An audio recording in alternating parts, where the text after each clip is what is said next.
Halo Mas Adi. Halo Len. Ya, hari ini kita akan membahas Is it still awesome? Ya, Apakah problem solving dan creativity masih relevan, Mas? sangat. Ini jauh dari ketinggalan zaman. Ini semakin relevan. Kalau waktu kita bicara tentang perception, kemudian attention, memory, pertanyaan apakah ini masih relevan itu jadi valid untuk ditanyakan karena sepertinya topiknya sudah ketinggalan zaman ya. Tapi kalau kita merujuk kepada proses-proses berpikir seperti problem solving, creativity, decision making, reasoning, itu mah sangat-sangat relevan. Penelitian-penelitian tentang ini masih sangat hot dan masih dalam tahap eksplorasi. Jadi kita akan bahas bagaimana kreativitas itu perlu menjadi industri dan bagaimana kreativitas itu perlu menjadi keterampilan publik. Oke, Mas. Terus berarti ini tuh masuk ke higher order thinking, bukan, Mas? Benar. Jadi kalau di pendidikan, istilah populernya itu adalah higher order thinking. Biasanya pembelajaran atau dunia pendidikan itu paling sering menggunakan istilah higher order thinking untuk mendeskripsikan keterampilan seperti creativity, analytical thinking. Jadi kalau kamu masih ingat taksonomi Bloom, 6 tingkat itu yang dianggap lower order thinking kan adalah remembering dan understanding. Tapi begitu applying ke atas itu dianggapnya adalah higher order thinking. Tapi kalau di kajian psikologi, istilah yang banyak digunakan, yang resmi digunakan sebagai bahasa internalnya orang-orang psikologi kognitif bukan higher order thinking sebetulnya. Apa tuh? Jadi kalau sepertinya komunitas peneliti psikologi kognitif lebih saklek, lebih sering menggunakan istilah mental processes. Jadi mental processes itu ada yang lower, ada yang higher, ada yang lower, ada yang higher. Yang lower itu biasanya yang dimaksud dengan persepsi, attention, memory itu lower karena prosesnya bersifat otomatis, cepat. Kalau pakai teori attention itu effortnya lebih sedikit, less effortful. Tapi kalau higher mental processes, untuk prosesnya bisa terjadi itu tuh kita lebih ingat, lebih sadar. Kamu kan enggak kalau ditanya, kamu lagi mikirin apa? Kamu langsung bisa jawab tuh. Aku lagi mikirin bagaimana nanti cara ngerjain tugas. Gitu. Tapi coba kalau misalnya ditanya, kamu sekarang lagi mempersepsi apa? Nggak kepikiran jawabannya. Oke. Nah, mengapa industri itu perlu membuat kreativitas menjadi norma, Mas? Yap. Jadi mungkin salah satu narasi yang sinis atau apa ya sinis kali ya, mungkin bukan sinis, untuk menggambarkan industri itu adalah industri itu perlu menjadikan sesuatu menjadi komoditas supaya terjadi transaksi pembelian.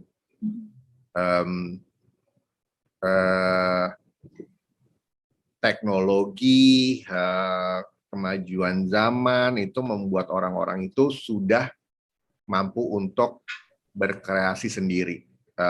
Kamu bayangin gini nih, sekarang itu untuk satu orang musisi memproduksi musik, dia tidak sebegitunya membutuhkan banyak pihak loh. Merekam, dia tidak perlu engineer, dia cukup perlu punya komputer yang sudah diinstal dengan software tertentu, alat musiknya dia bisa beli mixer yang harganya murah atau yang mahal kalau memang dia kelas berat gitu ya. Dia bisa merekam instrumennya, kemudian dia bisa memixnya sendiri, kemudian dimasukkan ke dalam software, kemudian diatur-atur, itu baru produksi musiknya, kemudian dia bisa mendistribusikan, dia bisa bikin labelnya sendiri, dia bisa bikin perusahaan labelnya sendiri, tidak perlu pakai label yang ada karena membuat perusahaan itu sudah sebegitu lebih mudahnya. Nanti kalau produknya sudah jadi, seorang musisi perlu mendistribusikan musiknya dulu. Untuk mendistribusikan musik kita perlu distributor, perlu sebuah record label yang besar. Nah sekarang dengan teknologi seperti ada layanan-layanan online seperti Spotify, musisi dengan mudah bisa mendistribusikan produk musik mereka, nggak usah pikirin lewat Spotify ya. Sekarang coba lihat di Instagram, kalau kamu lihat doom scrolling Instagram reelsnya ya, kamu akan nemu beberapa musisi-musisi yang mengiklankan musik mereka. Itu mereka lakukan sendiri, tidak perlu record company. Nah, jadi bayangkan dengan semakin banyak orang yang bisa berkreasi mandiri, itu berarti ada pihak-pihak middle business yang dulunya sejahtera jadi kehilangan bisnis, sehingga mesti ada bentuk yang bisa ada bentuk komoditas lagi. Nah, kreativitas orang itu sangat potensial untuk tingkah laku kreativitas orang sangat potensial untuk dijadikan komoditas. Bayangkan sekarang nggak misalnya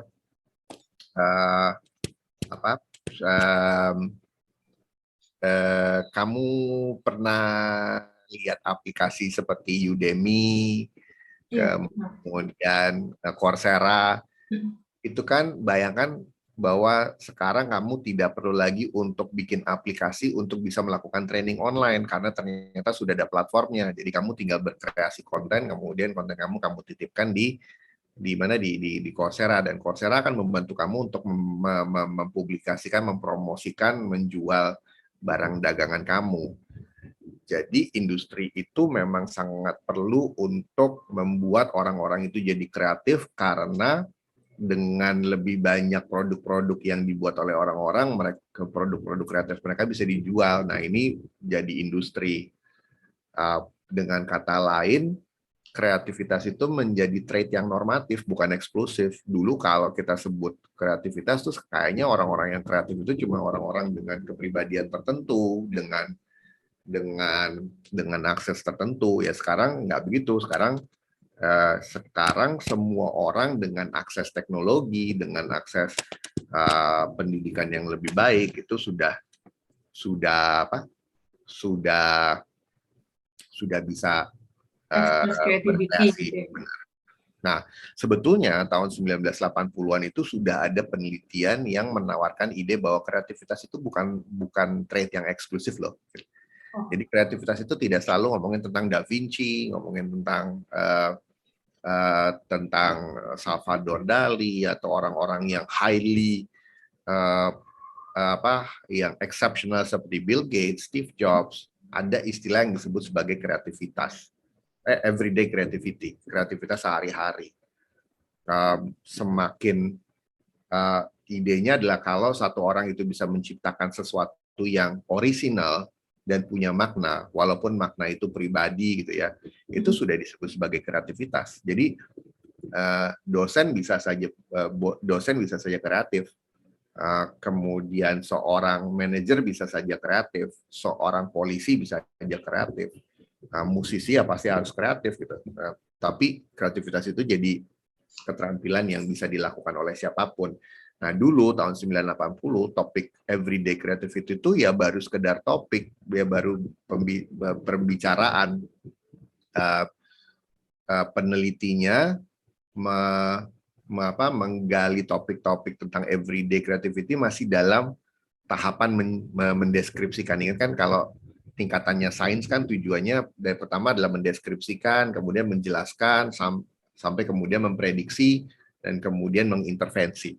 Sekarang topik everyday creativity sudah jadi objek penelitian yang bukan lagi untuk dideskripsikan, tapi untuk diintervensi. Jadi kalau kamu lihat, contohnya kalau kamu lihat aplikasi Canva, Canva itu bahkan menawarkan orang-orang, kamu mau nggak bikin template? Kalau kamu mau bikin template, saya jualin nih. Nah, itu adalah contoh di mana everyday creativity itu bisa jadi industri. Kamu bayangin dulu kan yang bisa ngedesain secantik-cantik itu cuma desainer ya. Iya. Gara-gara Canva tuh tiba-tiba semua orang itu jadi bisa seperti seorang graphic designer, seperti ya. Jadi bukan dengan dengan kualitas estetika yang jauh lebih baik dibanding sebelum ada Canva. Jadi udah berkembang banget ya nih creativity, Mas? Sangat berkembang banget dan sudah jadi industri. Jadi kayak waktu kita bilang, hampir semua penelitian kognitif yang dulunya adalah pure research, hampir semua sekarang sudah menjadi applied research. Oke. Nah, gimana cara kita memandang fenomena everyday creativity nih, Mas? Tadi tuh, jadi aplikasi sekarang itu saya rasa teman-teman perlu sadar bahwa akses teknologi itu benar-benar sudah punya memberikan teman-teman kekuatan untuk berkreasi. Jadi kalau di industri aplikasi, aplikasi itu berdasarkan kontennya itu dibagi menjadi 3 kategori: content consumption, content curation, dan content creation. Content consumption tentu saja adalah aplikasi-aplikasi di mana kamu menggunakannya secara pasif menyerap informasi. Kalau kamu tidak hati-hati, ya kamu menggunakan Instagram itu sebagai content consumer. Beda kalau misalnya kamu menggunakan Instagram untuk mengkonsumsi informasi, tapi kemudian kamu menggunakan itu sebagai alat belajar untuk kamu bisa menciptakan sesuatu. Nah, itu beda. Tetapi Instagramnya sendiri itu kalau kita lihat penggunanya itu ada content creator dan ada content consumer. Nah, kemudian yang kedua adalah content curation. Content curation itu adalah aplikasi-aplikasi yang yang punya fitur-fitur untuk memilah-milah informasi. Dulu ada satu aplikasi yang saya suka tuh namanya Flipboard. Flipboard itu seperti digital magazine. Jadi kamu bayangkan kan di online itu ada banyak sekali website, ada banyak sekali blog gitu ya. Ada websitenya CNN, ada websitenya MSNBC, ada websitenya TV One, ada websitenya Metro TV, ada blognya Helena, ada blognya Mas Remon, ada YouTube-nya Mbak Pinkan. Semua konten ini kan kalau saya mau baca, saya mesti kunjungi websitenya satu-satu. Saya mau baca CNN, saya ke websitenya CNN. Saya mau baca ini, saya buka website ini. Flipboard itu memudahkan saya dengan mengirimkan semua konten-konten itu ke dalam satu aplikasi. Jadi kalau saya mau baca blognya Helena, saya mau baca blognya Pinkan, saya mau baca blognya Remon, saya tinggal buka Flipboard, nggak perlu berkunjung. Itu namanya aplikasi content creation. Nah, kategori yang ketiga itu namanya adalah content creation. Content creation adalah aplikasi-aplikasi yang membuat kita membuat konten secara aktif. Canva, kemudian Microsoft Office, kemudian iWorks, kemudian aplikasi seperti podcast itu Anchor untuk membuat podcast. Ini adalah aplikasi-aplikasi content creation. Di satu sisi sekarang aplikasi seperti Instagram itu juga sudah jadi aplikasi content creation ya, karena kita bisa bikin. Nah, ini adalah alat-alat yang menumbuhkan everyday creativity. Jadi teman-teman yang menggunakan aplikasi-aplikasi seperti ini, coba gunakannya dalam konteks saya punya pengetahuan apa, saya bisa sumbangkan apa, sehingga track record digital saya itu positif. Nah, itu cara kita memandang everyday creativity seperti itu. Oke, Mas. Nah, biar kita dapat gambaran nih, Mas, perkembangan alat kreativitas tuh kayak gimana? Contoh alat kreativitas awal-awal tuh apa, Mas? Sebetulnya content creation application atau software itu udah ada sejak dulu. Yang pertama kali mempopulerkan itu adalah Microsoft Office. Maksud saya gini, Microsoft Office mungkin adalah salah satu aplikasi pertama yang membuat produktivitas itu menjadi sesuatu yang sifatnya pribadi. Artinya gini, kalau kamu lihat aplikasi dulu tuh software untuk perkantoran itu harganya sangat mahal sehingga hanya sanggup dibeli oleh perusahaannya. Tapi waktu waktu Microsoft itu lahir, dia punya visi yang berbeda. Menurut dia, perusahaan itu jadi besar karena karyawannya. Jadi produktivitas itu mestinya dikasih senjatanya, senjata produktivitas itu dikasihnya ke karyawan. Jadi Microsoft Office itu adalah salah satu nenek moyang ke content creation. Hanya saja dulu waktu kita pakai Microsoft Office, internet belum seperti sekarang. Jadi konten yang saya buat itu hanya diakses oleh kalangan terbatas. Kalau saya bikin makalah, yang baca makalah saya hanya dosen misalnya. Kalau saya buat PowerPoint, yang bisa lihat PowerPoint saya hanya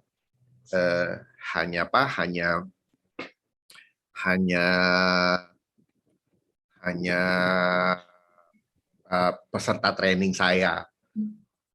Begitu internet masuk ke dalam perhitungan content creation, tiba-tiba audiens kita bisa jadi banyak.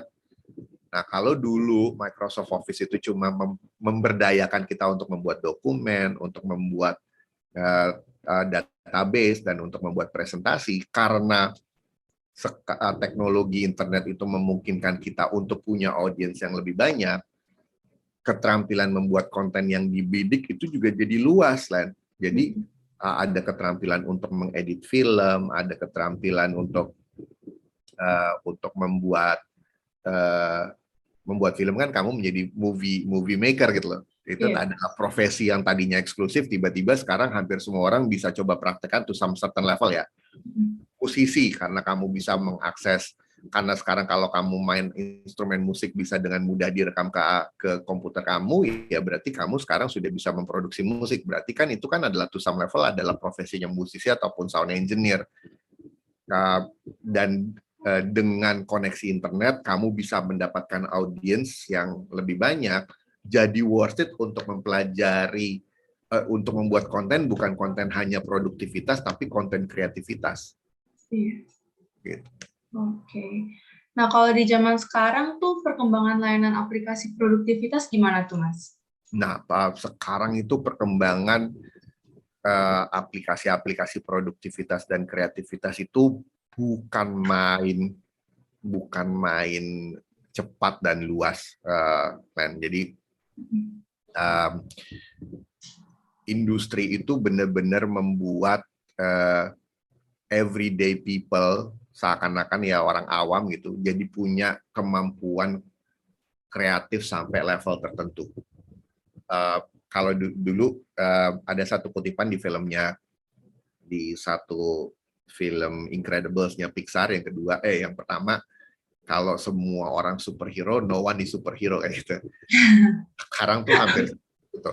Kalau semua orang kreatif, ya tidak ada lagi orang kreatif. Tapi ya nggak gitulah ya. Tapi sekarang itu kreativitas itu jadi sikap, keterampilan, kepribadian yang bisa dicapai oleh banyak orang.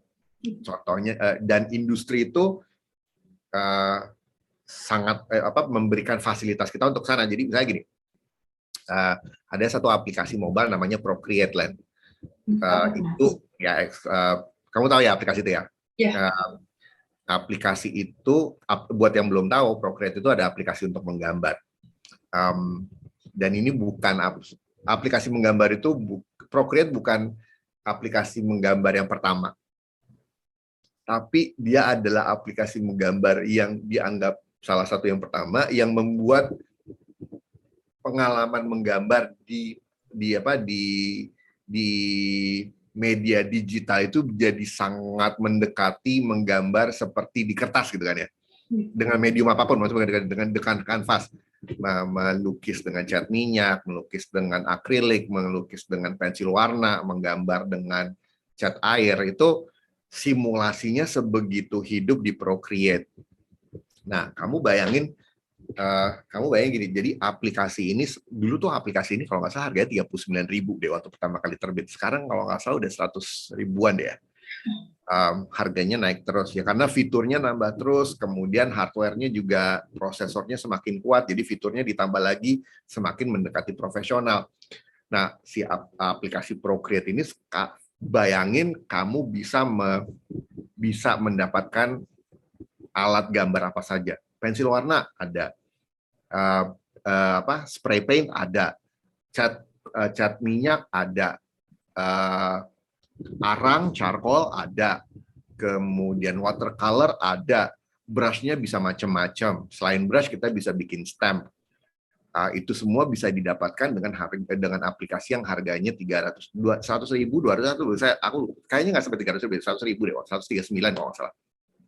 Nah, terus belum lagi warnanya tuh bisa pilihan warnanya ya, spektrum warna yang selengkap itu ya kamu bisa pilih. Dulu kalau saya mau gambar pakai pensil warna, untuk dapat koleksi warna yang 12 warna aja harganya udah setengah mati, yang Faber-Castell. Kalau saya mau pakai aplikasi yang koleksi warnanya 84 itu lebih lebih mahal lagi. Sekarang semuanya itu baru satu medium ya, belum alat tulis belum yang pakai watercolor. Itu semuanya hanya dengan satu alat yang harganya terjangkau. Jadi saya dapat stimulus alatnya tuh banyak sekali. Terus yang berikutnya, alat ini spesifiknya bicara tentang Procreate. Procreate ini digunakan bukan hanya oleh amatir, tapi oleh profesional. Pembuat komik Marvel, pembuat komik DC itu hampir semuanya menggunakan alat yang sama. Jadi bayangkan yang amatir dapat alat yang sebegitu kelas canggih, dia coba-coba, kemudian di Instagram dia lihat misalnya satu orang komikus menggambar komiknya, tahap draftingnya, tahap sketchingnya, tahap inkingnya ditaruh di Instagram, saya bisa ngeliat. Jadi kreativitas itu tumbuh pada masyarakat luas. Nah ini jadi fenomena baru, dan bayangkan kalau misalnya fenomena seperti ini ditangkap, direkam, dijelaskan, diteliti oleh ilmuwan psikologi, entah pengembangan kreativitas seperti apa yang bisa terjadi gitu nantinya. Mungkin kreativitas juga bisa bertumbuh terus karena sekarang kayak semua jauh lebih aksesibel gitu ya Mas daripada zaman dulu. Oke, Mas. Terus kalau misalnya teknologi yang ada untuk memicu kreativitas tuh kira-kira apa aja tuh Mas? Kenapa? Teknologi yang baru gitu untuk memicu kreativitas tuh ditunjukkannya lewat apa? Lewat fitur kah atau gimana? Oke, jadi gini, saya tidak bilang hati-hati ya, gitu jangan sampai salah berpikir bahwa aplikasi yang sekarang kemudian akan menyebabkan kreativitas. Fasilitas teknologi yang sekarang itu memberikan pancingan untuk kita bisa berkreasi. Tapi lagi-lagi kreativitas itu adalah human quality. Jadi dengan tools yang kita punya, kemudian kreativitas kita bisa kita kembangkan seperti apa. Dengan semua tools creativity ini bisa diakses oleh semua orang, maka pengguna-pengguna ini perlu dibimbing untuk bisa mengembangkan kreativitas mereka ke potensi yang selanjutnya. Jadi ceritanya kayak gini, Len. Tidak semua orang mungkin bisa dengan mudah belajar Canva, tapi tidak semua orang itu langsung punya pemahaman tentang kreativitas. Kita yang orang psikologi yang belajar tentang fenomena kreativitas melalui perspektif ilmu psikologi kognitif itu jadi punya peran dan punya posisi yang sangat tepat untuk mengajarkan kreativitas kepada mereka. Jadi kalau dalam konteks saya nih ya, saya dan teman-teman bekerja sebagai konsultan pendidikan. Kita memberikan pembekalan kepada sekolah agar mereka bisa memberikan pembelajaran e-learning yang berkualitas kepada murid-murid mereka. Murid-murid mereka tuh punya akses untuk menggunakan, mereka misalnya pakai iPad gitu ya, mereka bisa belajar pakai iPad. Coba bayangkan kalau misalnya guru pelajaran seni rupa dan seni musik itu diajarkan tentang kreativitas, bahwa kreativitas itu tumbuh kalau misalnya ada akses teknologi, ada reward, kemudian kreativitas itu terjadi ketika dua ide yang tadinya tidak berhubungan itu dihubungkan, dan untuk bisa menghubungkan dua ide yang berjauhan itu jadi satu ide yang utuh, itu berarti kan di awal-awal pasti idenya dia konyol, asing. Nah, itu berarti guru-guru tidak boleh mementahkan ide itu harus digali, muridnya diajak ngobrol. Nah, kalau misalnya guru-guru punya keterampilan mengajarkan kreativitas karena mereka kenal fenomenanya, karena mereka dapat pelatihannya dari orang-orang psikologi gitu ya, itu berarti kita akan punya generasi pelajar yang keterampilan kreativitasnya itu tinggi. Oke, Mas. Nah, menurut Mas Adi nih, aplikasi yang udah ada sekarang itu cukup nggak untuk memicu kreativitas? sangat cukup. Dari setiap generasi ke generasi teknologi, fitur-fitur yang tersedia di dalam setiap aplikasi untuk memancing kreativitas itu sudah sangat cukup. Ya, bayangkan ya dulu kita kalau misalnya mau membuat publikasi ya pakai PowerPoint, sekarang sudah ada Canva. Canva itu memberikan stimulus yang sangat banyak. Jadi untuk menumbuhkan kreativitas sebetulnya sudah sangat cukup. Kalau ada satu orang yang mempelajari satu aplikasi ini dengan intens saja, misalnya nih ya, kamu deh gitu, kamu belajar Canva dan kamu menggunakan Canva-nya intensif. Jadi bukan dalam konteks kamu mau bikin publikasi, kamu mau bikin presentasi, kamu mau bikin cover makalah gitu ya. Tapi kamu coba telusuri tuh ada apa aja sih fiturnya bisa apa aja sih, bikin apa aja. Coba kalau saya praktekkan, kamu menghabiskan waktu beberapa jam, misalnya 10 jam, 20 jam, 100 jam ngulik ini, kamu itu secara intuitif kualitas kreativitas kamu itu akan berkembang. Oke, Mas. Oke, teman-teman, sekian episode kali ini. Untuk berikutnya kita mau bahas apa nih, Mas? Berikutnya kita akan bahas tentang masih tentang problem solving, decision making. Nanti kita lihat, mungkin kita akan seperti biasa kita akan bicara kalau nggak memorable research atau is it still awesome ya, dan atau learning tips, antara tiga itulah. Ya, oke. Lihat ya. Oke. Sampai bertemu di episode berikutnya. Terima kasih Mas Adi. Terima kasih juga.